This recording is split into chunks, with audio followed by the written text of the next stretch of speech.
খরার চর বনে নান্টু নামে এক বুড়ো বাঘ বাস করে। এক সময় বাঘটি রোগে আক্রান্ত হয়ে অসুস্থ হয়ে পড়ে, এতটাই অসুস্থ যে জীবন যায় যায় অবস্থা।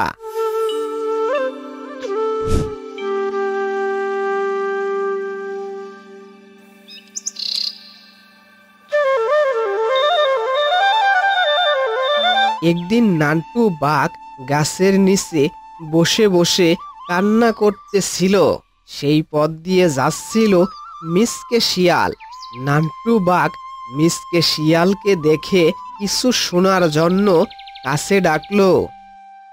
বাঘ মামা, যা বলার তুমি দূরে থেকেই বলো, তোমার কাছে যেতে আমার ভয় লাগে। বিশ্বাস কর মিসকে, আমি তোর কোনো ক্ষতি করব না, আমি কথা দিচ্ছি তোকে। বাঘ মামা, তুমি কথা দিলেও আমার ভয় লাগে তোমার কাছে যেতে। তোমার যা বলার তুমি দূরে থেকেই বলো, আমি এখান থেকেই শুনতেছি। আমি বুড়া হয়ে গেছি, অসুখে বিসুখে মরতে বসেছি।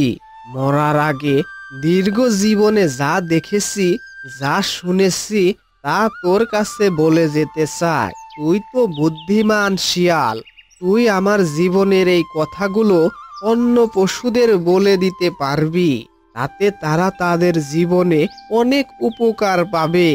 মৃত্যুর আগে এটাই আমার শেষ ইচ্ছা। আমি আমার পিতামাতার নামে শপথ করে বলছি, তাছাড়া তোর ক্ষতি করার মতো এখন আর আমার সেই শক্তি নাই।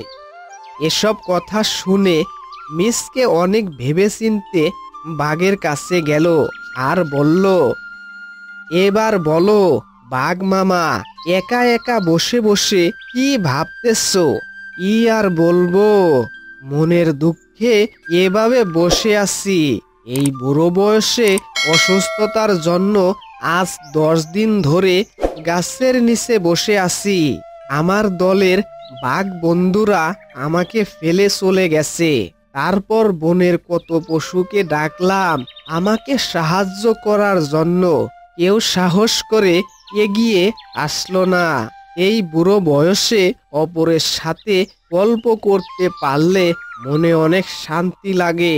কত পশু পাখিকে অনুরোধ করলাম, কেউ আমাকে বিশ্বাস করলো না, কেউ ফিরে তাকালো না। তাই আমার জীবনের কিছু কথা তোকে বলে যেতে চাই।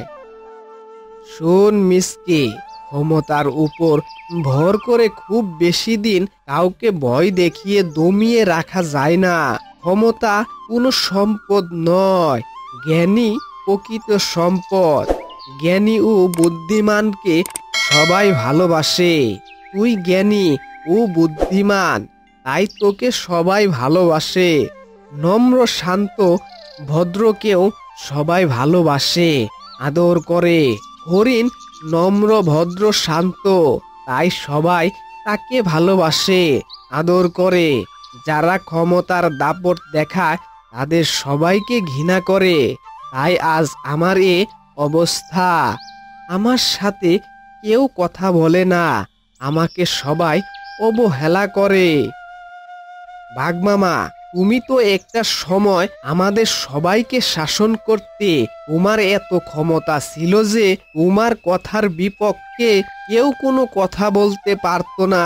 তোমার এক হুঙ্কারে আমাদের সবার অন্তর কেঁপে উঠত।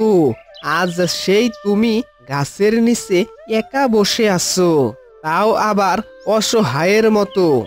মিসকে, জীবনে কত অন্যায় অত্যাচার জুলুম করেছি, এখন দেখ আমার কি অবস্থা। তাই মিসকে, তোকে বলি, তুই শুন, জীবনে যা কিছু করস না কেন ভেবে চিন্তে করিস। আমি কবে জানি মরে যায়, তোর সাথে যদি কখনো খারাপ ব্যবহার করি তাহলে আমাকে ক্ষমা করে দিস, আর বনের সবাইকে বলিস আমাকে মাফ করে দিতে। এই বলে বাঘ সেখানেই মরে গেল।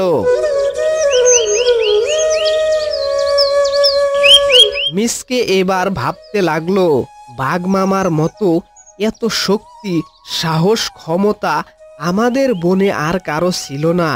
আজ সেই বাঘ কত অসহায় অবস্থায় মরে গেল। না না না, আমিও তো জীবনে অনেক মুরগি চুরি করেছি, মুরগি চুরি করে খেয়ে ফেলেছি, কত অন্যায় অত্যাচার করেছি। না, আর অন্যায় অত্যাচার করা যাবে না, চুরি চেষ্টামি করা যাবে না। আমি কষ্ট করে নিজে উপার্জন করে খাবো, এতেই শান্তি, এতেই সুখ।